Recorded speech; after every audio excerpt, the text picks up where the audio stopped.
Middle east ന്യൂസിലേക്ക് എല്ലാ പ്രിയപ്പെട്ട പ്രേക്ഷകർക്കും സ്വാഗതം. ആദ്യം നോക്കാം തലക്കെട്ടുകൾ.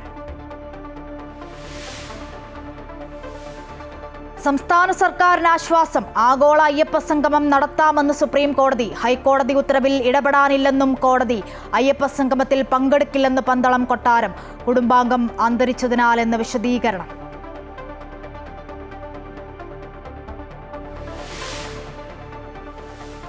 ശബരിമലയിലെ സ്വർണ്ണപ്പാളിക്ക് തൂക്കക്കുറവ്. അന്വേഷണത്തിന് ഉത്തരവിട്ട് ഹൈക്കോടതി. ദേവസ്വം വിജിലൻസ് SP അന്വേഷിക്കും. സ്വർണ്ണപ്പാളിയുടെ ഭാരം 4.5 കിലോ കുറഞ്ഞതെങ്ങനെയെന്ന് കോടതി.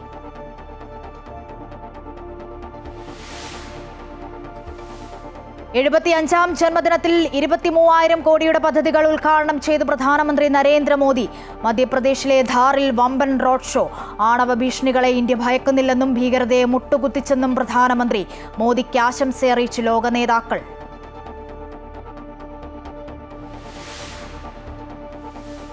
ആരോഗ്യമന്ത്രിക്കെതിരെ നിയമസഭയിൽ രൂക്ഷ വിമർശനവുമായി പ്രതിപക്ഷം. ആരോഗ്യ കേരളം വെന്റിലേറ്ററിലെന്നും മസ്തിഷ്ക ജ്വരം തടയാൻ കഴിയുന്നില്ലെന്നും പ്രതിപക്ഷം. അപൂർവ രോഗമെന്നും ചികിത്സാ മാർഗരേഖ ആദ്യം പുറത്തിറക്കിയത് കേരളമെന്നും മന്ത്രി വീണ ജോർജ്. അടിയന്തര പ്രമേയ ചർച്ചയ്ക്കിടെ പ്രതിപക്ഷം ഇറങ്ങിപ്പോയി.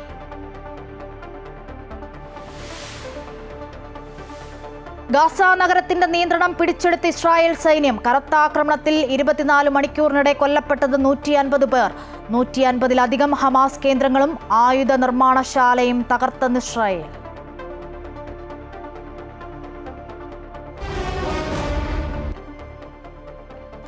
വാർത്തകൾ വിശദമായി നോക്കാം. സംസ്ഥാന സർക്കാരിനും ദേവസ്വം ബോർഡിനും ആശ്വാസം. ആഗോള അയ്യപ്പ സംഗമം നടത്താമെന്ന് സുപ്രീം കോടതി.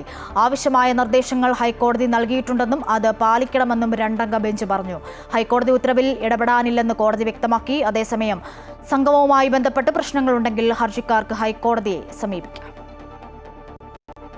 ഈ മാസം 20-ന് പമ്പയിൽ ദേവസ്വം ബോർഡിന്റെ നേതൃത്വത്തിലുള്ള ആഗോള അയ്യപ്പ സംഗമം നടത്താനാണ് സുപ്രീം കോടതി ദേവസ്വം ബോർഡിന് അനുമതി നൽകിയത്. അയ്യപ്പ സംഗമം തടയണമെന്നാവശ്യപ്പെട്ട് നൽകിയ ഹർജിയിൽ ഇടപെടാൻ വിസമ്മതിച്ചുകൊണ്ടാണ് സംഗമവുമായി മുന്നോട്ടു പോകാമെന്ന് സുപ്രീം കോടതി വ്യക്തമാക്കിയത്. Justice PS Narasimha, justice AS Chandurkar എന്നിവരടങ്ങിയ ബെഞ്ചാണ് ഹർജി പരിഗണിച്ചത്. സംഗമത്തിന് രാഷ്ട്രീയമുണ്ടെന്ന ഹർജിക്കാരുടെ വാദം കോടതി തള്ളി. സംഗമം സംബന്ധിച്ച് ഹൈക്കോടതി നിലപാടെടുത്തിട്ടുണ്ട്. ഹൈക്കോടതി മുന്നോട്ട് വെച്ച നിർദ്ദേശങ്ങൾ അതേപടി പാലിക്കണമെന്ന് ദേവസ്വം ബോർഡിനോട് സുപ്രീം കോടതി പറഞ്ഞു. പെരിയാർ ടൈഗർ റിസർവ് മേഖലയിലാണ് നടത്താൻ പോകുന്നതെന്നും വനനിയമങ്ങൾ ലംഘിക്കപ്പെടുമെന്നും ഹർജിക്കാർ വാദിച്ചു. എന്നാൽ താൽക്കാലിക സംവിധാനം മാത്രമല്ലേ എന്നുള്ളതായിരുന്നു കോടതിയുടെ ചോദ്യം. അയ്യപ്പ സംഗമത്തിന് അധിക ദിവസമില്ലാത്തതും കോടതി സൂചിപ്പിച്ചു. ഹൈക്കോടതിയിലെ ഹർജിക്കാരായ VC അജികുമാർ, അജീഷ് ഗോപി എന്നിവരെ കൂടാതെ ഡോക്ടർ PS മഹേന്ദ്രകുമാറുമാണ് സുപ്രീം കോടതിയെ സമീപിച്ചത്. ഹർജിയിൽ തിരുവിതാംകൂർ ദേവസ്വം ബോർഡും സംസ്ഥാന സർക്കാരും നിലപാടുകൾ അറിയിച്ചു. സംഗമം തടയണമെന്ന ആവശ്യം ഹൈക്കോടതി തള്ളിയതോടെയാണ് ഹർജിക്കാർ സുപ്രീം കോടതിയിൽ അപ്പീൽ നൽകിയത്. അതേസമയം നിർദ്ദേശങ്ങളുടെ ലംഘനമുണ്ടായാൽ ഹർജിക്കാർക്ക് ഹൈക്കോടതിയെ വീണ്ടും സമീപിക്കാം. ഏതായാലും ഇതിനോടകം രാഷ്ട്രീയ വിവാദമായ അയ്യപ്പ സംഗമം നടത്താൻ അനുമതി കിട്ടിയത് സംസ്ഥാന സർക്കാരിനും ദേവസ്വം ബോർഡിനും വലിയ ആശ്വാസമാണ്. അമൃത ന്യൂസ്, ന്യൂഡൽഹി. ആഗോള അയ്യപ്പ സംഗമത്തിൽ പങ്കെടുക്കാൻ ആളുകളെ എത്തിക്കാൻ ദേവസ്വം അസിസ്റ്റന്റ് കമ്മീഷണർമാർക്ക് നിർദ്ദേശം. കൊച്ചിൻ ദേവസ്വം ബോർഡിന് കീഴിലെ 5 AC-മാർക്കാണ് ബോർഡ് നിർദ്ദേശം നൽകിയത്. ഓരോ AC-മാരും 50 പേരെ പങ്കെടുപ്പിക്കണമെന്നും നിർദ്ദേശമുണ്ട്. പങ്കെടുക്കുന്നവരുടെ ലിസ്റ്റ് ആവശ്യപ്പെടുന്ന കൊച്ചിൻ ദേവസ്വം ബോർഡിലെ AC-യുടെ ശബ്ദ സന്ദേശം അമൃത ന്യൂസിന് ലഭിച്ചു. ആഗോള അയ്യപ്പ ഭക്ത സംഗമത്തിൽ കൂടുതൽ ആളുകളെ പങ്കെടുപ്പിച്ച് സംഗമം വിജയകരമാക്കി തീർക്കാനാണ് ദേവസ്വം ബോർഡിന്റെ ശ്രമം. തിരുവിതാംകൂർ ദേവസ്വം ബോർഡ് സംഘടിപ്പിക്കുന്ന പരിപാടിയിലേക്ക് ആളുകളെ എത്തിക്കാൻ മറ്റ് ദേവസ്വം ബോർഡുകളോടും ആവശ്യപ്പെട്ടിട്ടുണ്ട്. കൊച്ചിൻ ദേവസ്വം ബോർഡിൽ നിന്ന് മാത്രം 250 പേരെ പങ്കെടുപ്പിക്കണമെന്നാണ് നിർദ്ദേശം. പങ്കെടുക്കുന്നവരുടെ ലിസ്റ്റ് ഇന്ന് തന്നെ നൽകണമെന്ന് ദേവസ്വം അസിസ്റ്റന്റ് കമ്മീഷണർ ആവശ്യപ്പെടുന്ന ശബ്ദ സന്ദേശമാണ് പുറത്തു വന്നത്.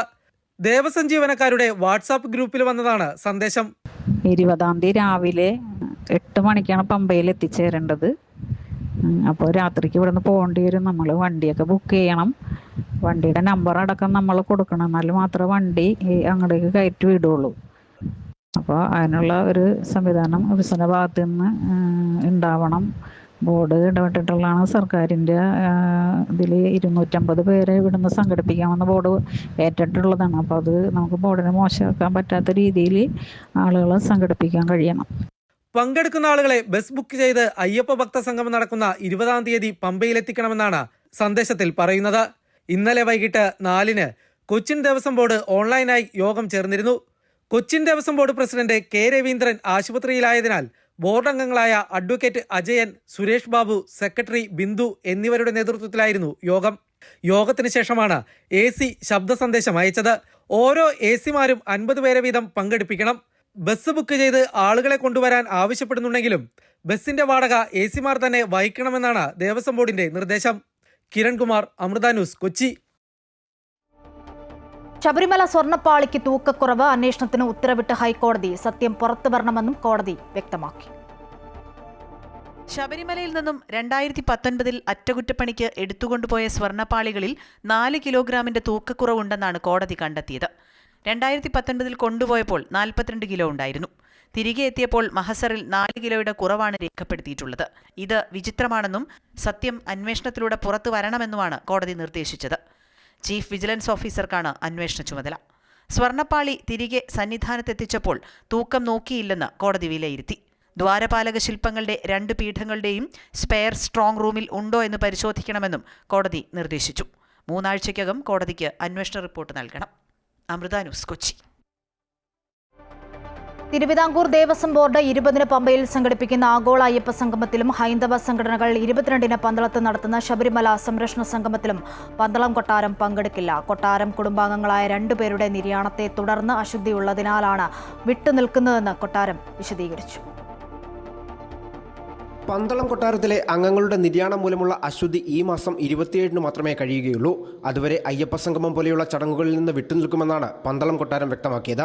ശബരിമലയിൽ ഭക്തർക്ക് ഉപകാരപ്രദമായ വികസനങ്ങൾ വരുന്നതിൽ പന്തളം കൊട്ടാരത്തിനോ വലിയ തമ്പുരാൻ തിരുവോണംനാൾ രാമവർമ്മയ്ക്കോ അഭിപ്രായ വ്യത്യാസമില്ല.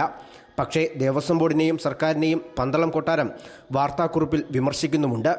2018-ലെ കേസുകൾ പിൻവലിക്കുന്നതുമായി ബന്ധപ്പെട്ട് അധികാരികളുമായി ആലോചിച്ച് ഉചിതമായ തീരുമാനമെടുക്കാമെന്ന ദേവസ്വം ബോർഡ് പ്രസിഡന്റിന്റെ വാക്ക് വിശ്വസിച്ചാണ് കൊട്ടാരം മുന്നോട്ടു പോയത്.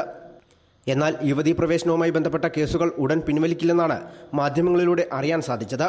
സുപ്രീം കോടതിയിലുള്ള കേസുകളിൽ മുൻപുണ്ടായിരുന്ന നിലപാട് തന്നെ ആവർത്തിച്ചുകൊണ്ടുള്ള സർക്കാരിന്റെ തീരുമാനവും പ്രതിഷേധാർഹവും വേദനാജനകവുമാണെന്നും പന്തളം കൊട്ടാരം നിർവാഹക സമിതി സെക്രട്ടറി സുരേഷ് വർമ്മ കുറ്റപ്പെടുത്തുന്നു. പന്തളം കൊട്ടാരത്തിന്റെ പ്രധാന ആവശ്യം കേസുകൾ പിൻവലിക്കുക എന്നതും ക്ഷേത്രാചാരങ്ങളിൽ മാറ്റം വരുത്താതെ വിശ്വാസികളെയും അവരുടെ വിശ്വാസങ്ങളെയും സംരക്ഷിച്ചുകൊണ്ട് മാത്രമേ ദേവസ്വം ബോർഡും സർക്കാരും പ്രവർത്തിക്കാൻ പാടുള്ളൂ എന്നതുമാണ്. മറിച്ചുള്ള തീരുമാനങ്ങളോട് യാതൊരു കാരണവശാലും യോജിക്കാനും അംഗീകരിക്കാനും കഴിയില്ല എന്നും പന്തളം കൊട്ടാരം വ്യക്തമാക്കുന്നു. അമൃത ന്യൂസ്, പത്തനംതിട്ട. ആഗോള അയ്യപ്പ സംഗമത്തിൽ ക്ഷണിച്ചിട്ടുണ്ടെന്നും പങ്കെടുക്കുമെന്നും SNDP യോഗം ജനറൽ സെക്രട്ടറി വെള്ളാപ്പള്ളി നടേശൻ. ഇഷ്ടമില്ലാത്ത അച്ചി തൊട്ടതെല്ലാം കുറ്റമെന്നതാണ് ഇക്കാര്യത്തിൽ പ്രതിപക്ഷ നിലപാട്. സതീശന്റെ പ്രസക്തി നഷ്ടപ്പെട്ടുവെന്നും വെള്ളാപ്പള്ളി കൂട്ടിച്ചേർത്തു. സംശയം പോവെന്ന് ഞാൻ നേരത്തെ പറഞ്ഞിട്ടുണ്ടല്ലോ. അയ്യപ്പ സംഗമം എന്ന് പറഞ്ഞാൽ അതൊരു മോശകാര്യമായിട്ട് എനിക്ക് തോന്നിയിട്ടില്ല. അയ്യപ്പന്റെ മുഖാവനം മാത്രമല്ല, അയ്യപ്പന്റെയും പ്രസക്തിയും ലോകത്തിന്റെ നെറുകയിൽ എത്തിക്കാൻ വേണ്ടിയിട്ട് സ്റ്റേറ്റ് ഗവൺമെന്റും ദേവസ്വം ബോർഡും സംയുക്തമായി നടത്തുന്ന സംരംഭങ്ങൾക്ക് എല്ലാ അയ്യപ്പ ഭക്തന്മാരും അതിന് സഹായിക്കുകയും ചെയ്യണമെന്നാണ് എന്റെ അപേക്ഷ. അതിന്റെ പേരിൽ ഒരു വിവാദ ഭൂമിയായി ശബരിമലയെ ആരും മാറ്റരുത് എന്ന ഒരു അപേക്ഷയുമുണ്ട്. ആഗോള അയ്യപ്പ സംഗമം രാഷ്ട്രീയ നാടകമാണെന്ന് ആവർത്തിച്ച് BJP സംസ്ഥാന അധ്യക്ഷൻ രാജീവ് ചന്ദ്രശേഖർ. ആരാണ് ശരിക്കും വിശ്വാസികൾക്ക് വേണ്ടി പ്രവർത്തിക്കുന്നതെന്നും ആരാണ് നാടകം കളിക്കുന്നതെന്നും ജനങ്ങൾക്ക് മനസ്സിലാകും. തെരഞ്ഞെടുപ്പ് സമയത്ത് ജനങ്ങൾ കൃത്യമായ മറുപടി നൽകുമെന്നും അദ്ദേഹം പറഞ്ഞു. ഞാൻ ഇതിനെക്കുറിച്ച് പറയാനുള്ളതെല്ലാം പറഞ്ഞു. ഇതൊരു നാടകമാണ്. ആദ്യത്തെ ദിവസം ഞാൻ പറഞ്ഞില്ലേ നാടകമാണെന്ന്. അത് ഇന്നും അതന്നെ പറയുന്നത്. ഇവർ 3 മാസം മുമ്പ്, ഇലക്ഷന് മുമ്പ് ഒരു ഡെസ്പറേറ്റ് ആയിട്ട് ആയിട്ട് ഒരു മാറാൻ നോക്കുന്നു. അത്രേ ഉള്ളൂ. ഒരു പൊളിറ്റിക്കൽ ഡ്രാമയാണ് അത്. ജനങ്ങൾ അതിനു വേണ്ടി കൃത്യമായൊരു മറുപടി കൊടുക്കും. അത് ഇലക്ഷൻ സമയത്ത് അവർ മനസ്സിലാക്കും. ഇങ്ങനെ വിഡ്ഢിയാക്കുന്ന രാഷ്ട്രീയത്തിൻ്റെ സമയം കഴിഞ്ഞു.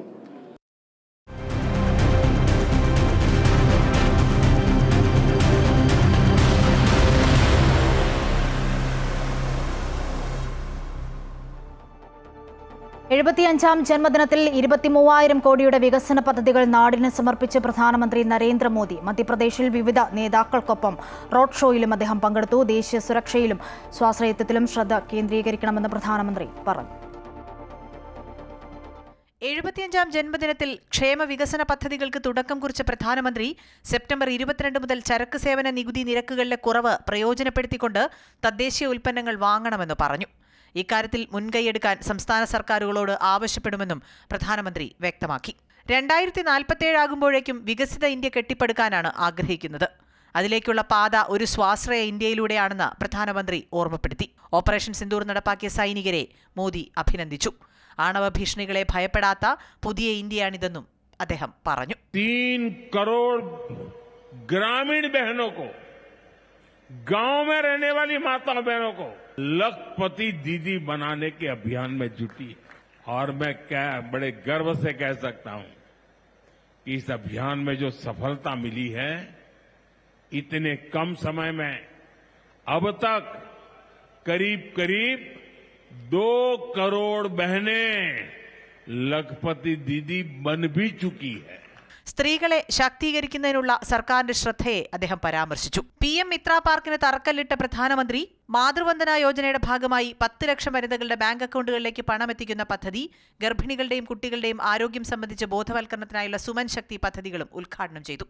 News desk Amrita TV. പ്രധാനമന്ത്രി നരേന്ദ്രമോദിക്ക് പിറന്നാൾ ആശംസകൾ നേർന്ന ലോകം. വിവിധ രാഷ്ട്രത്തലവന്മാരും 75-ാം പിറന്നാൾ ദിനത്തിൽ മോദിക്ക് ആശംസകൾ അറിയിച്ചു. രാഷ്ട്രപതി ദ്രൗപദി മുർമു ഉൾപ്പെടെയുള്ള പ്രമുഖ വ്യക്തിത്വങ്ങൾ ആശംസകൾ നേർന്നു. രാജ്യത്തെ ഉയരങ്ങളിലേക്ക് എത്തിക്കാൻ ഈശ്വരൻ ആരോഗ്യവും സന്തോഷവും നൽകട്ടെയെന്ന് രാഷ്ട്രപതി പറഞ്ഞു. നരേന്ദ്ര എന്ന് സംബോധന ചെയ്തുകൊണ്ടാണ് അമേരിക്കൻ പ്രസിഡന്റ് ഡൊണാൾഡ് ട്രംപ് പ്രധാനമന്ത്രിയെ ആശംസകൾ അറിയിച്ചത്. രാഷ്ട്രപതി ദ്രൗപദി മുർമു, ഉപരാഷ്ട്രപതി CP രാധാകൃഷ്ണൻ തുടങ്ങി രാജ്യത്തെ രാഷ്ട്രീയ മേഖലയിലെ പ്രമുഖർ പ്രധാനമന്ത്രിക്ക് പിറന്നാൾ ആശംസകൾ അറിയിച്ചു. മഹത്തായ ലക്ഷ്യങ്ങൾ കൈവരിക്കാനുള്ള സംസ്കാരം രാജ്യത്ത് വളർത്തിയെടുക്കാൻ പ്രധാനമന്ത്രിക്ക് കഴിഞ്ഞുവെന്ന് രാഷ്ട്രപതി പറഞ്ഞു. അതുല്യമായ നേതൃത്വത്തോടെ രാജ്യത്തെ പുരോഗതിയിലേക്ക് നയിക്കാൻ കഴിയട്ടെയെന്ന് രാഷ്ട്രപതി ആശംസിച്ചു. കേന്ദ്രമന്ത്രിമാർ, സംസ്ഥാനങ്ങളിലെ മുഖ്യമന്ത്രിമാർ, പ്രതിപക്ഷ നേതാവ് രാഹുൽ ഗാന്ധി, കോൺഗ്രസ് അധ്യക്ഷൻ മല്ലികാർജ്ജുൻ ഖാർഗെ തുടങ്ങിയവരും പ്രധാനമന്ത്രിക്ക് ആശംസകൾ നേർന്നു. പിറന്നാളിന്റെ ഭാഗമായി വിവിധ സേവന പ്രവർത്തനങ്ങൾക്ക് മന്ത്രിമാർ നേതൃത്വം നൽകി. രക്തദാനം ഉൾപ്പെടെയുള്ള സേവന പ്രവർത്തനങ്ങൾക്കായിരുന്നു പ്രാമുഖ്യം. കേന്ദ്രമന്ത്രി അശ്വിനി വൈഷ്ണവ്, ഡൽഹി മുഖ്യമന്ത്രി രേഖ ഗുപ്ത, ചലച്ചിത്ര താരം വിവേക് ഒബ്രോയ് തുടങ്ങിയവർ രക്തദാനം ചെയ്തു. ബോളിവുഡ് താരങ്ങളായ ഷാറൂഖ് ഖാൻ, അമീർ ഖാൻ, അലിയ ഭട്ട് എന്നിവരും പിറന്നാൾ ആശംസകൾ അറിയിച്ചു. हमारे प्रधानमंत्री श्री नरेंद्र मोदी जी की 75वीं सालगिरह के मौके पर उन्हें ढेर सारी शुभकामनाएं. Wishing you a very happy birthday sir. Ravindra Jadeja, Mohammed Siraj ഉൾപ്പെടെയുള്ള ക്രിക്കറ്റ് താരങ്ങളും ജന്മദിനാഘോഷങ്ങളുടെ ഭാഗമായി. America, Australia, Bhutan, New Zealand, Israel തുടങ്ങി വിവിധ രാജ്യങ്ങളിലെ രാഷ്ട്രത്തലവന്മാർ 75-ാം ജന്മദിനത്തിൽ പ്രധാനമന്ത്രി നരേന്ദ്രമോദിക്ക് ആശംസകൾ നേർന്നു. വലിയ കർത്തവ്യമാണ് പ്രധാനമന്ത്രി നിർവഹിക്കുന്നതെന്നും പ്രിയ സുഹൃത്തിന് പിറന്നാൾ ആശംസകൾ എന്നുമാണ് അമേരിക്കൻ പ്രസിഡന്റ് ഡൊണാൾഡ് ട്രംപ് പറഞ്ഞത്. യുക്രൈൻ റഷ്യ യുദ്ധം അവസാനിപ്പിക്കാൻ നടത്തുന്ന ശ്രമങ്ങൾക്കുള്ള പിന്തുണയിൽ നന്ദിയുണ്ട് എന്നും അദ്ദേഹം സമൂഹമാധ്യമത്തിൽ കുറിച്ചു. നന്ദി പറഞ്ഞ പ്രധാനമന്ത്രി ഇന്ത്യ അമേരിക്ക ബന്ധം കൂടുതൽ ഉയരങ്ങളിലേക്ക് എത്താൻ പ്രതിജ്ഞാബദ്ധമാണെന്ന് വ്യക്തമാക്കി. 2047ഓടെ വികസിത രാജ്യമായി ഇന്ത്യയെ മാറ്റാൻ നരേന്ദ്രമോദിക്ക് കഴിയട്ടെ എന്ന് ന്യൂസിലൻഡ് പ്രധാനമന്ത്രി ക്രിസ്റ്റഫർ ലുക്സൺ ആശംസിച്ചു. പിറന്നാൾ ആശംസകൾ നേർന്ന ഓസ്ട്രേലിയൻ പ്രധാനമന്ത്രി ആന്റണി അൽബനീസ് ഓസ്ട്രേലിയയിലെ ഇന്ത്യൻ സമൂഹത്തിന് വലിയ സംഭാവനയാണ് മോദി നൽകുന്നത് എന്ന് പറഞ്ഞു. അമൃത ന്യൂസ്, ന്യൂഡൽഹി. പ്രധാനമന്ത്രി നരേന്ദ്രമോദിക്ക് ജന്മദിനാശംസകളുമായി സദ്ഗുരു ശ്രീ മാതാ അമൃതാനന്ദമയി ദേവി. 75-ാം ജന്മദിനം ആഘോഷിക്കുന്ന അവസരത്തിൽ അദ്ദേഹത്തിന് എല്ലാ ആയുരാരോഗ്യ സൗഖ്യങ്ങളും അമ്മ നേർന്നു. വികസിത ഭാരതം പടുത്തുയർത്തുന്നതിലും ഭാരതത്തിന്റെ യശസ് ലോകമെങ്ങും ഉയർത്തുന്നതിലും മോദി വഹിച്ചിട്ടുള്ള പങ്ക് നിസ്തുലമാണ്. ഏറെക്കാലം ഭാരതത്തെയും ജനതയെയും ലോകത്തെയും സേവിക്കാൻ മോദിക്ക് കഴിയട്ടെയെന്നും അമ്മ ജന്മദിന സന്ദേശത്തിൽ പറഞ്ഞു. ഭാരതത്തിന്റെ ബഹുമാനപ്പെട്ട പ്രധാനമന്ത്രി ശ്രീ നരേന്ദ്രമോദിയുടെ 75-ാം ജന്മദിനം ആഘോഷിക്കുന്ന ഈ അവസരത്തിൽ അമ്മ അദ്ദേഹത്തിന് എല്ലാ ആയുരാരോഗ്യ സൗഖ്യങ്ങളും നന്മകളും നേരുന്നു. എല്ലാ രംഗത്തും മുന്നോട്ട് കുതിക്കുന്ന വികസിത ഭാരതം പടുത്തുയർത്തുന്നതിലും ഭാരതത്തിന്റെ യശസ് ലോകമെങ്ങും ഉയർത്തുന്നതിലും ശ്രീ മോദിജി വഹിച്ചിട്ടുള്ള പങ്ക് നിസ്തുലമാണ്. തുടർന്ന് ഏറെക്കാലം ഭാരതത്തെയും ഭാരത ജനതയും ലോകത്തെയും സേവിക്കാൻ മോദിജി കഴിയട്ടെ എന്ന് പരമാത്മാവിൽ സമർപ്പിക്കുന്നു. കൃപ മോദിജി അനുഗ്രഹിക്കട്ടെ. നമസ്കാരം. പ്രധാനമന്ത്രിയെയും അമ്മയെയും കഥാപാത്രമാക്കിയുള്ള ബീഹാർ കോൺഗ്രസിന്റെ വീഡിയോ നീക്കം ചെയ്യാൻ നിർദ്ദേശം. പാട്ന ഹൈക്കോടതിയാണ് നിർദ്ദേശം നൽകിയത്. വിവേകാനന്ദ സിംഗ് നൽകിയ പൊതു താൽപര്യ ഹർജിയിലാണ് കോടതിയുടെ നടപടി. ഇനിയൊരു ഉത്തരവുണ്ടാകുന്നതുവരെ സമൂഹ മാധ്യമങ്ങളിൽ വീഡിയോ പ്രചരിപ്പിക്കരുതെന്ന് ചീഫ് ജസ്റ്റിസ് PB വജേന്ദ്രി അധ്യക്ഷനായ ബെഞ്ച് നിർദ്ദേശിച്ചു. ഹർജിയിൽ കേന്ദ്ര സംസ്ഥാന സർക്കാരുകൾ, ബീഹാർ കോൺഗ്രസ് കമ്മിറ്റി, തെരഞ്ഞെടുപ്പ് കമ്മീഷൻ, രാഹുൽ ഗാന്ധി എന്നിവർക്ക് കോടതി നോട്ടീസ് അയച്ചിട്ടുണ്ട്. രാഹുൽ ഗാന്ധിയുടെ അറിവോടെയാണ് വീഡിയോ ചിത്രീകരിച്ചതെന്നും പ്രധാനമന്ത്രിയെ മനഃപൂർവ്വം അവഹേളിക്കാനാണ് ശ്രമിച്ചതെന്നും ഹർജിക്കാരൻ വാദിച്ചു. ഗൾഫ് വാർത്തകൾ നോക്കാം. കുവൈറ്റിലെ ആതുര ശുശ്രൂഷ രംഗത്ത് ശ്രദ്ധേയമായ മെട്രോ മെഡിക്കൽ ഗ്രൂപ്പിന്റെ 8ാമത് ശാഖയും 10ാമത് ഫാർമസിയും സാൽമിയയിൽ ഈ വരുന്ന വെള്ളിയാഴ്ച പ്രവർത്തനം ആരംഭിക്കും. അതോടൊപ്പം മെട്രോയുടെ 10ാമത് ഫാർമസിയും അന്നേ ദിവസം തന്നെ ഉദ്ഘാടനം ചെയ്യും. പരിപാലനം, പരിഗണന, ചികിത്സ എന്ന സന്ദേശവുമായി മെട്രോ മെഡിക്കൽ ഗ്രൂപ്പിന്റെ കുവൈറ്റിലെ 8ാമത്തെ ബ്രാഞ്ചായ മെട്രോ മെഡിക്കൽ സെന്റർ 19 വൈകുന്നേരം 5 മണിക്ക് സാൽമിയ ബ്ലോക്ക് 3യിൽ ഉദ്ഘാടനം ചെയ്യപ്പെടും. നിരവധി രാജ്യങ്ങളുടെ സ്ഥാനപതിമാർ, എംബസി ഉദ്യോഗസ്ഥർ, സാമൂഹിക സാംസ്കാരിക രംഗത്തെ പ്രമുഖ വ്യക്തിത്വങ്ങൾ എന്നിവർ ചടങ്ങിൽ പങ്കെടുക്കും. ഉദ്ഘാടനത്തോടനുബന്ധിച്ച് ഡോക്ടർമാരുടെ കൺസൾട്ടേഷൻ ഫീസ് സെപ്റ്റംബർ 19 മുതൽ ഒക്ടോബർ 31 വരെ വെറും 3 ദിനാർ മാത്രമായിരിക്കും. എല്ലാ കൺസൾട്ടേഷനും മെഡിക്കൽ പ്രൊസീജിയറുകൾക്കും 30% ക്യാഷ് ബാക്ക് ഈ വർഷം അവസാനം വരെ തുടരും. എല്ലാ ഫാർമസി ബില്ലിങ്ങിലും 15% ക്യാഷ് ബാക്ക്, പ്രത്യേക ആനിവേഴ്സറി പാക്കേജുകൾ, ഇൻഷുറൻസ് രോഗികൾക്കായി ഡിസംബർ 2026 വരെ പ്രത്യേക കൂപ്പണുകൾ എന്നീ ഓഫറുകളും പ്രഖ്യാപിച്ചിട്ടുണ്ട്. മെഹബുള്ള, റിഗ, ജഹ്റ എന്നിവിടങ്ങളിലേക്കും മെട്രോയുടെ ആരോഗ്യ സേവനങ്ങൾ ഉടൻ വ്യാപിപ്പിക്കുമെന്ന് മെട്രോ മാനേജ്മെന്റ് അറിയിച്ചു. ചുരുങ്ങിയ കാലത്തിനുള്ളിൽ അതിവേഗ വളർച്ചയെപ്പറ്റി ചോദിച്ചപ്പോൾ സിഒയും ചെയർമാനുമായ മുസ്തഫ ഹംസ പറഞ്ഞത് ഇങ്ങനെയാണ്. 1200-ൽ പരം ക്ലിനിക്കുകൾ ഈ കുവൈത്തിലുണ്ട് എന്നാണ് അറിയപ്പെടുന്നത്. 1200 പരം ക്ലിനിക്കുകളിൽ നിന്ന് എന്തുകൊണ്ട് മെട്രോ വ്യത്യസ്തമാകുന്നു എന്ന് ചോദിച്ചു കഴിഞ്ഞാൽ, ചെറിയ പൈസയിലും നല്ല ചികിത്സ ലഭിക്കും. അതുപോലെ തന്നെ എല്ലാവിധ ഡിപ്പാർട്ട്മെൻറ്റുകളും ഉണ്ട്. വൈവിധ്യമാർന്ന എല്ലാ സ്പെഷ്യാലിറ്റിയും ഇവിടെ തന്നെ ലഭിക്കുന്നു ചെറിയ റേറ്റിന് എന്ന് പറയുമ്പോൾ നാട്ടിൽ പോയിട്ട് ചികിത്സിക്കേണ്ട ആവശ്യം അവർക്കില്ല. Anil K Nambiar, Amrita news, Kuwait. പ്രമുഖ ഫാഷൻ വസ്ത്ര വിപണന ബ്രാൻഡായ സുഡിയോയുടെ ഷാർജയിലെ ആദ്യത്തെ ഔട്ട്ലെറ്റ് പ്രവർത്തനം ആരംഭിച്ചു. ഷാർജ സെൻട്രൽ മാൾ സംനാനിലാണ് സുഡിയോ ആരംഭിച്ചത്. ടാറ്റ ഗ്രൂപ്പിന്റെ ഉടമസ്ഥതയിലുള്ള വസ്ത്ര ബ്രാൻഡായ സുഡിയോ UAE-യിലെ സാന്നിധ്യം വിപുലീകരിക്കുന്നതിന്റെ ഭാഗമായാണ് ഷാർജ സെൻട്രൽ മാളിലും സ്റ്റോർ തുറന്നത്. Tata sons limited MENA regional corporate affairs മേധാവി Ankur Gupta, Lulu retail global operations group director Saleem MA, Lulu international holding limited director Anand AV, line investment and properties general manager Navneeth Sudhakaran തുടങ്ങിയവർ ഉദ്ഘാടന ചടങ്ങിൽ പങ്കെടുത്തു. ഷാർജ സെൻട്രൽ മാൾ സംനാനിൽ സ്റ്റുഡിയോ സ്റ്റോർ ആരംഭിച്ചത് ഏറെ അഭിമാനകരമാണെന്ന് മാൾ മാനേജ്മെന്റ് അറിയിച്ചു. പ്രമുഖ റിയൽ എസ്റ്റേറ്റ് ഡെവലപ്പറായ കോൺഫിഡന്റ് ഗ്രൂപ്പിന്റെ പുതിയ പാർപ്പിട സമുച്ചയത്തിന് ദുബായിൽ തറക്കല്ലിട്ടു. Confident group chairman doctor Roy CJ മകനും കോൺഫിഡന്റ് ഗ്രൂപ്പ് ദുബായ് മാനേജിംഗ് ഡയറക്ടറുമായ രോഹിത് റോയ് എന്നിവർ ചേർന്നാണ് കോൺഫിഡന്റ് പ്രസ്റ്റൺ എന്ന് പേരിട്ടിരിക്കുന്ന പാർപ്പിട സമുച്ചയത്തിന്റെ വിശദാംശങ്ങൾ അവതരിപ്പിച്ചത്. ദുബായിലെ പ്രമുഖ താമസ കേന്ദ്രങ്ങളിലൊന്നായ ലിവാനിലാണ് കോൺഫിഡന്റ് ഗ്രൂപ്പിന്റെ അത്യാധുനിക സൗകര്യങ്ങളോട് കൂടിയ പുതിയ പാർപ്പിട സമുച്ചയം നിർമ്മിക്കുന്നത്. കോൺഫിഡന്റ് പ്രസ്റ്റൺ എന്ന പേരിലുള്ള റെസിഡൻഷ്യൽ കോംപ്ലക്സിന്റെ നിർമ്മാണ പ്രവർത്തനങ്ങൾക്ക് പ്രൗഢഗംഭീരമായ ചടങ്ങിൽ തുടക്കം കുറിച്ചു. വിവിധ വിഭാഗങ്ങളിലുള്ള 99 പാർപ്പിട യൂണിറ്റുകളാകും പ്രസ്റ്റണിൽ ഉണ്ടാവുക. Confident group Dubai managing director Rohit റോയുടെ മേൽനോട്ടത്തിലാണ് ദുബായിലെ പദ്ധതികൾ നടപ്പാക്കുന്നത്. നിക്ഷേപകർ പ്രതീക്ഷിക്കുന്ന ഗുണമേന്മയോടെ 16 മാസങ്ങൾക്കുള്ളിൽ കോൺഫിഡന്റ് പ്രസ്റ്റൺ പൂർത്തിയാക്കുമെന്ന് രോഹിത് റോയ് അറിയിച്ചു. Confident Preston, this particular development is planned to be more sustainable because we're using, let's say, smart home technology, which will mitigate the usage of your electricity or your consumption as well. The concept of the lobby and everything is more green. Confident group chairman doctor Roy CJ ഉൾപ്പെടെ കുടുംബാംഗങ്ങളും business മേഖലയിൽ നിന്നുള്ള പ്രമുഖരും ചടങ്ങിൽ പങ്കെടുത്തു. നേരത്തെ confident ലാങ്കാസ്റ്റർ എന്ന പാർപ്പിട സമുച്ചയം നിശ്ചയിച്ചതിലും വേഗത്തിൽ നിർമ്മാണം പൂർത്തിയാക്കി കൈമാറിയത് ഗ്രൂപ്പിന്റെ വിശ്വാസ്യത വർദ്ധിപ്പിച്ചുവെന്ന് ഡോക്ടർ റോയ് CJ പറഞ്ഞു. ആഡംബരം, നവീനത, സാമൂഹിക മൂല്യങ്ങൾ എന്നിവ സംയോജിപ്പിക്കുന്ന താമസ സൗകര്യങ്ങൾ ഒരുക്കുക എന്നതാണ് കോൺഫിഡന്റ് ഗ്രൂപ്പ് ലക്ഷ്യമിടുന്നതെന്നും അദ്ദേഹം വ്യക്തമാക്കി. ടോട്ടലി ഞങ്ങളുടെ 5 പ്രോജക്റ്റ് ഉണ്ട്. Then we want to launch it every 3 months. എല്ലാം കൂടി ഒന്നിച്ച് ലോഞ്ച് ചെയ്യുന്ന ഒരു കമ്പനിയല്ല ഞങ്ങൾ.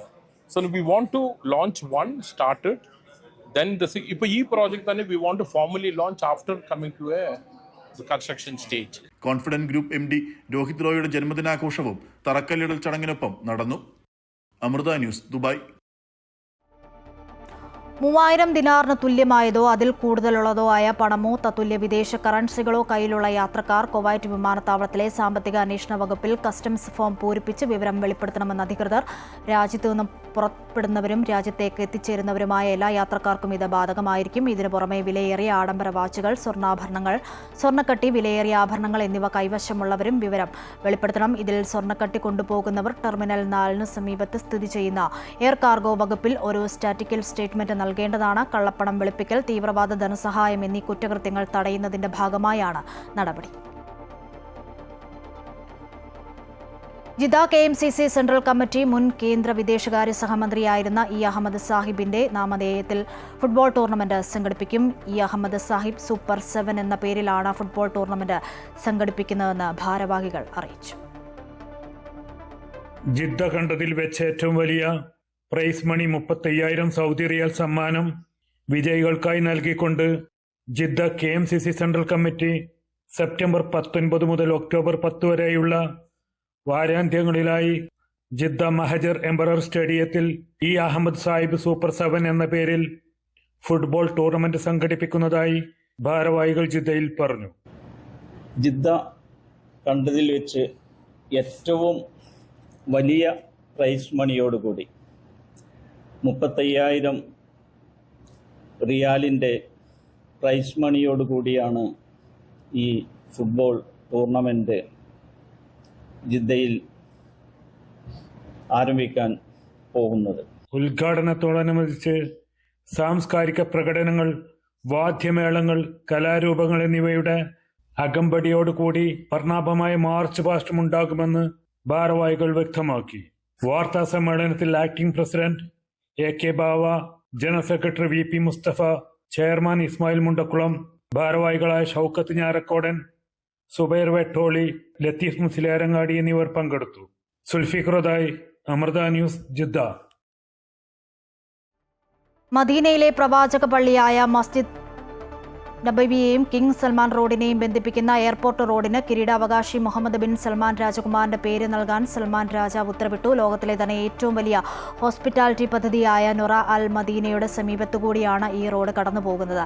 രാജ്യത്തെ വികസന പദ്ധതികളിൽ മുഹമ്മദ് ബിൻ സൽമാൻ രാജകുമാരൻ നിർണായക പങ്ക് വഹിക്കുന്നുണ്ടെന്നും ഇത് മദീന ഉൾപ്പെടെയുള്ള വിവിധ പ്രദേശങ്ങളിൽ വലിയ രീതിയിൽ മാറ്റം വരുത്തിയിട്ടുണ്ടെന്നും മദീന ഗവർണറായ സൽമാൻ ബിൻ സുൽത്താൻ രാജകുമാരൻ വ്യക്തമാക്കി. Prince Mohammed bin Salman road എന്ന വിളിപ്പേരുള്ള ഈ റോഡ് മദീനയിലേക്കുള്ള പ്രധാന ഗതാഗത മാർഗമാണ്. നാടകകലയെയും കലാകാരന്മാരെയും പ്രോത്സാഹിപ്പിക്കുക എന്ന ലക്ഷ്യത്തോടെ കുവൈറ്റിലെ കലാ സാംസ്കാരിക സംഘടനയായ കേരള ആർട്ട് ലവേഴ്സ് അസോസിയേഷൻ പ്രവാസി മലയാളികൾക്കായി നാടക മത്സരം സംഘടിപ്പിച്ചു. ഖൈത്താൻ ഇന്ത്യൻ കമ്മ്യൂണിറ്റി സ്കൂളിൽ വെച്ച് നടന്ന ചെറു നാടകങ്ങളുടെ മത്സരത്തിൽ 13 സംഘങ്ങളുള്ള വ്യത്യസ്തതയാർന്ന നാടകങ്ങളാണ് അരങ്ങേറിയത്. രാവിലെ 11 തുടങ്ങിയ മത്സരങ്ങൾ വൈകുന്നേരം 8 മണിയോടെ അവസാനിച്ചു. കലാ കുവൈറ്റ് പ്രസിഡന്റ് മാത്യു ജോസഫിന്റെ അധ്യക്ഷതയിൽ ആരംഭിച്ച ഉദ്ഘാടന ചടങ്ങിൽ പ്രമുഖ ചലച്ചിത്ര നാടക നടൻ സന്തോഷ് കീഴാറ്റൂർ മത്സരം ഉദ്ഘാടനം ചെയ്തു. ഈ കലാമാമാങ്കത്തിൽ മുഖ്യാതിഥിയായി പങ്കെടുത്ത നടൻ സന്തോഷ് കീഴാറ്റൂർ നാടകങ്ങളുടെ വിധി നിർണയവും നടത്തി. പ്രവാസി സംഘടനകൾക്ക് തന്നെ മാതൃകയായ കലാ കുവൈറ്റിന്റെ പ്രഥമ നാടക മത്സരവും വരും കാലങ്ങളിൽ ഇതിലും വിപുലമായി നടത്താൻ സാധിക്കട്ടെയെന്ന് നടൻ സന്തോഷ് കീഴാറ്റൂർ ആശംസിച്ചു. ലോക കേരള സഭാ അംഗം R നാഗനാഥൻ ആശംസയറിയിച്ച് സംസാരിച്ചു. നാടകം തുടങ്ങിയത് മുതൽ അവസാനിക്കുന്നതുവരെ കാണികളാൽ തിങ്ങി നിറഞ്ഞു. അനധികൃതമായി താമസ സ്ഥലം പങ്കിടുന്നതിനെതിരെ നിയമ നടപടികൾ കടുപ്പിച്ചു ദുബായ് നഗരസഭ. വാടക രേഖ രജിസ്റ്റർ ചെയ്യുന്ന വ്യക്തിക്കൊപ്പം താമസിക്കുന്നവരുടെയും പേരുകൾ രജിസ്റ്റർ ചെയ്യണമെന്ന നിബന്ധന പ്രാബല്യത്തിൽ വന്നു. നേരത്തെ കെട്ടിടം വാടകയ്ക്കെടുക്കുന്ന ആളുടെ പേര് മാത്രമാണ് കരാറിൽ രേഖപ്പെടുത്തിയിരുന്നത്. അനുമതിയില്ലാതെ താമസ സ്ഥലം പങ്കിടുന്നതും താമസയിടങ്ങൾ രൂപമാറ്റം വരുത്തുന്നതും ദുബായിൽ നിയമവിരുദ്ധമാണ്. ദുബായ് ലാൻഡ് ഡിപ്പാർട്ട്മെന്റിൽ നിന്നും കോ ലിവിംഗ് ഓപ്പറേഷൻ രജിസ്ട്രേഷനുള്ള കെട്ടിട ഉടമയ്ക്ക് മാത്രമേ താമസ സ്ഥലം പങ്കിട്ടുപയോഗിക്കാൻ അനുമതിയുള്ളൂ. പരസ്പരം ബന്ധമില്ലാത്തവർ ഒരുമിച്ച് താമസിക്കുന്നത് സാമൂഹിക സുരക്ഷയെ ബാധിക്കുമെന്നാണ് അധികൃതരുടെ വിശദീകരണം. സ്ഫോടക വസ്തുക്കൾ നിറച്ച ടാങ്കുകളും റിമോട്ട് കൺട്രോളിലുള്ള കവചിത കാറുകളും ഇസ്രായേൽ ഗാസയുടെ തെരുവുകളിലേക്ക് അയച്ചിരിക്കുകയാണ്. ഏറെക്കാലമായി ഭീഷണിയായി നിലനിന്നിരുന്ന കരയുദ്ധമാണ് അന്താരാഷ്ട്ര എതിർപ്പുകൾക്കിടയിലും ഇസ്രായേൽ നടപ്പിലാക്കിക്കൊണ്ടുവരുന്നത്. ഗാസ കത്തുന്നുവെന്നും ഭീകര കേന്ദ്രങ്ങളെ സൈന്യം ഇരുമ്പ് മുഷ്ടി ഉപയോഗിച്ച് തകർക്കുമെന്നാണ് ഇസ്രായേൽ പ്രതിരോധ മന്ത്രി വ്യക്തമാക്കിയിട്ടുള്ളത്. കനത്ത ആക്രമണത്തിൽ 24 മണിക്കൂറിനിടെ കൊല്ലപ്പെട്ടത് 150 പേരാണ്. 150-ലധികം ഹമാസ് കേന്ദ്രങ്ങളും ആയുധ നിർമ്മാണശാലയും തകർത്തെന്നും ഇസ്രായേൽ അറിയിച്ചു. മുഖ്യമന്ത്രിയുടെ വിമർശനങ്ങൾക്ക് മറുപടിയുമായി AK ആന്റണി. ശിവഗിരിയിൽ നടന്നത് നിർഭാഗ്യകരമെന്നും പോലീസിനെ അയക്കേണ്ടി വന്നത് ഹൈക്കോടതി ഉത്തരവ് പ്രകാരമെന്നും AK ആന്റണി പറഞ്ഞു. മുത്തങ്ങ സംഭവത്തിൽ ഖേദമുണ്ടെന്നും ആന്റണി വ്യക്തമാക്കി. അവർ ശക്തമായി ആവർത്തിച്ചു.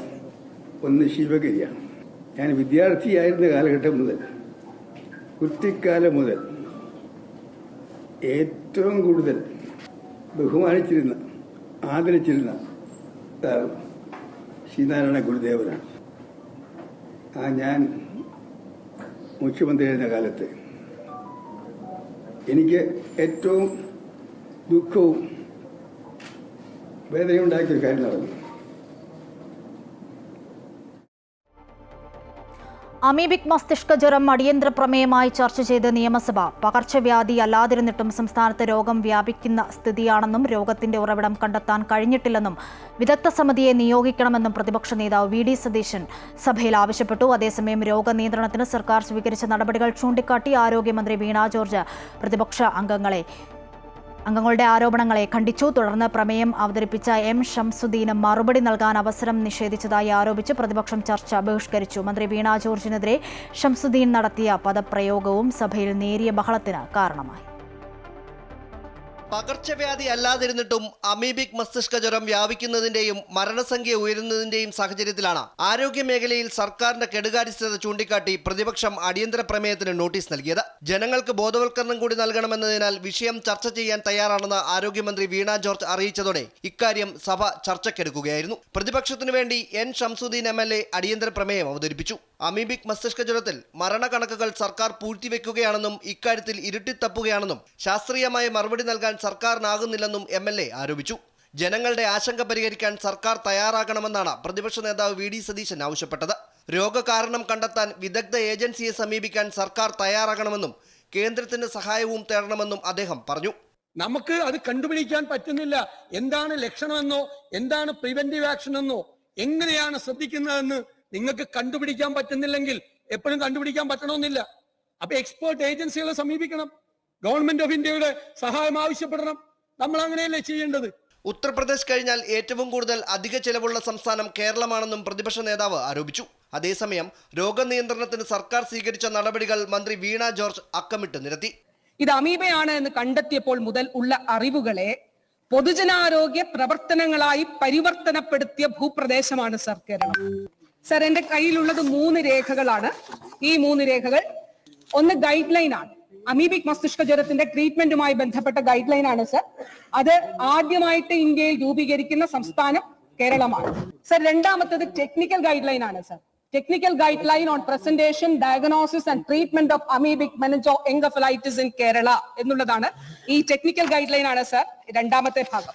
അതിനിടെ അടിയന്തര പ്രമേയം അവതരിപ്പിച്ച N ഷംസുദ്ദീനെതിരെ മന്ത്രി നടത്തിയ പരാമർശത്തിൽ മറുപടി നൽകാൻ അവസരം നൽകാത്തതിൽ പ്രതിഷേധിച്ച് പ്രതിപക്ഷം സഭാ നടപടികൾ ബഹിഷ്കരിച്ചു. എന്നാൽ മന്ത്രി വീണ ജോർജിനെതിരെ ഷംസുദ്ദീൻ നടത്തിയ വാക്പ്രയോഗം സഭയിൽ ഒച്ചപ്പാടിന് കാരണമായി.